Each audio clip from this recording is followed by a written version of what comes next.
Hi, I'm Julia, and welcome to my channel, Freestyling It at Sharing the Discovery.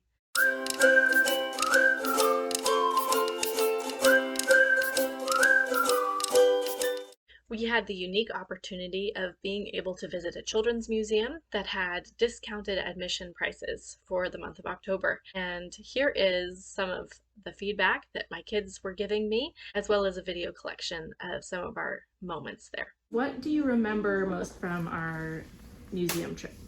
There was the tomato was really fun because the balls that go down Into the water tornado? Yeah. And Dad thing that you can get balls and then they pop right up that go into the ball, and then I saw a hole that they could come up and then go up again, and that could keep going.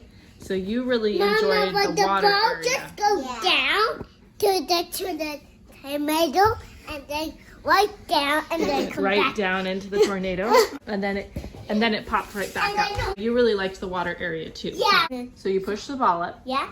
And then the ball went up because there was water, and then it went into this little thing, and then it came back out, and then it went up again, and then it came, and it just keeps going around and around.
This is kind of interesting.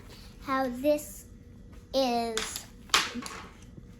It looks like the dam is broken, but it's actually not. It's just colored that way. Painted, isn't it? Yes.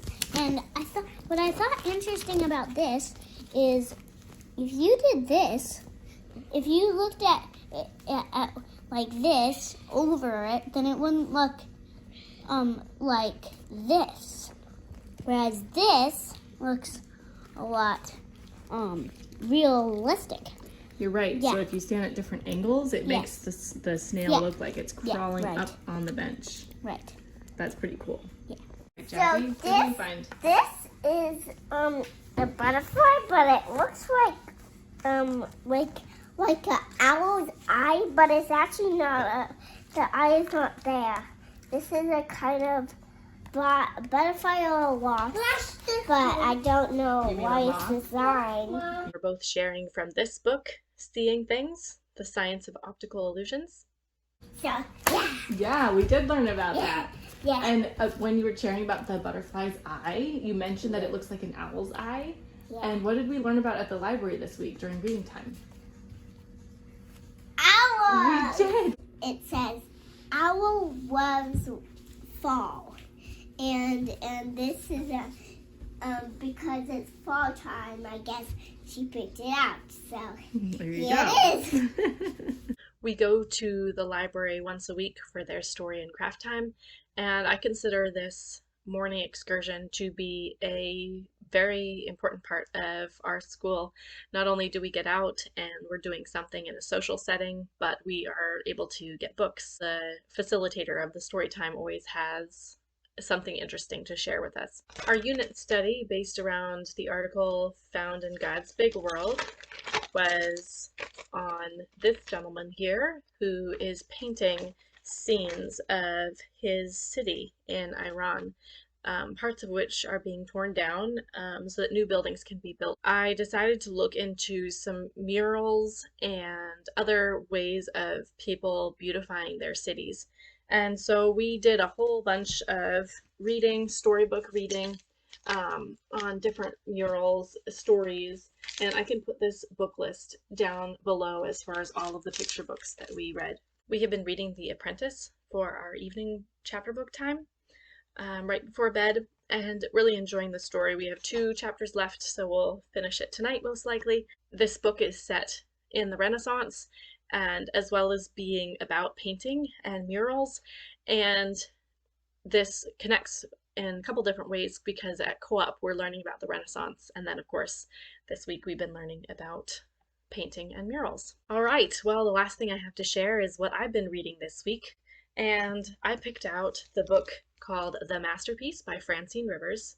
This is the second time I've read through this. Francine Rivers is a wonderful author, and she does really well narrating. There are 2 main characters in this story, a man named Roman and a woman named Grace. And I'm going to read a couple of paragraphs from the beginning of the book from each of their perspectives to just kind of give a little bit of a plug that if you find this interesting, that you would seek out the book for yourself. Chapter 1. Roman Velasco climbed the fire escape and swung over the wall onto the flat roof. Crouching, he moved quickly.